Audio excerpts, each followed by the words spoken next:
Well, this breaking input is also relevant to the Middle East updates now. Joe Biden has reacted to Israel eliminating Sinwar. In a statement, he said, and I quote, "This is a good day for Israel, for the United States and for the entire world." Now, as the leader of the terrorist group Hamas, Sinwar was responsible for the deaths of thousands of Israelis, Palestinians, Americans and citizens from over 30 countries. Israel has had every right to eliminate the leadership and military structure of Hamas. So, well, these are the latest inputs that we are tracking from the ground where Joe Biden has actually reacted to Sinwar getting killed. Now, joining us on the broadcast is our colleague Akanksha. Akanksha, how could Biden's strong support for Israel's actions reshape U.S. foreign policy and the public sentiment regarding the Israel-Palestinian conflict that is extremely increasing in tensions at this point of time? First of all, important to note the timing of such a statement. Remember, Joe Biden has also compared the killing of Yahya Sinwar that of the killing of Osama. He's also going on to indicate how crucial and important it was for each and every American when Osama bin Laden was in fact gunned down.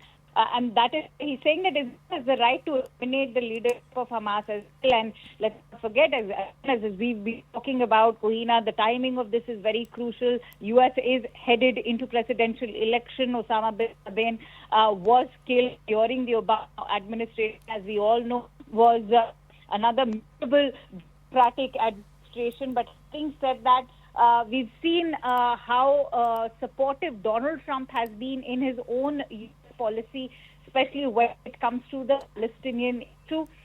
And something, it is another critical issue on which Kamala Harris has differed.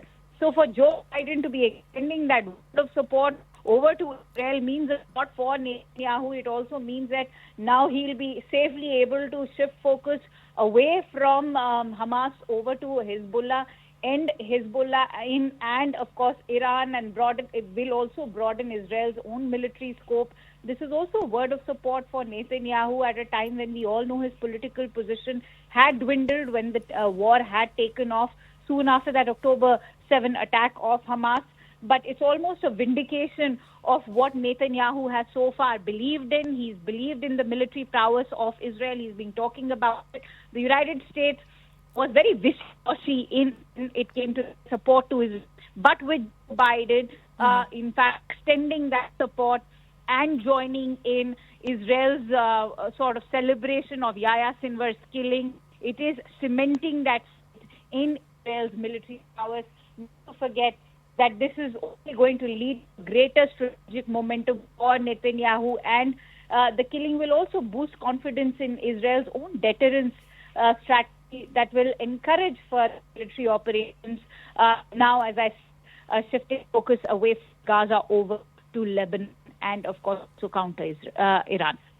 Right. Akanksha, help us also understand, with Biden's endorsement coming in against the Israel's elimination of Hamas leader. Now, he's also emphasizing strong support for Israel while raising questions about future regional dynamics. So what might be the immediate and long-term impacts on Hamas and the regional stability? Right. If you're talking about the leadership vacuum that Hamas is going to now experience, with Yahya Sinwar gone, it has indeed lost a central figure, and this also is going to lead to a significant amount of internal disarray, weakening of the entire organizational structure of Hamas. There's going to be loss of military strategy for this terror organization, and Yahya Sinwar's loss is going to weaken Hamas's military planning capabilities, which is also indicative of the fact that this perhaps could very well be the end of Hamas. Similar trajectory could also follow for Hezbollah, but we'll have to see how that pans out, considering the military operation being conducted over there is still underway. But there is going to be a manpower shortage, this despite portraying Yahya Sinwar as a martyr, because remember, Gaza is now fully in Israeli occupation. We all will have to see how the shift in resistance takes place. Hamas is now going to experience a complete destruction. Is going to be a level of as far as shadow control in Gaza is concerned. So it could very well be the end of Hamas, but we all know, Kohina, whether it is the Al-Qaeda or Hamas or Ebola or Boko Haram, terrorism is more of ideology than just a terror module or an organization. Indeed, Akanksha. Thank you so much for bringing in all those details.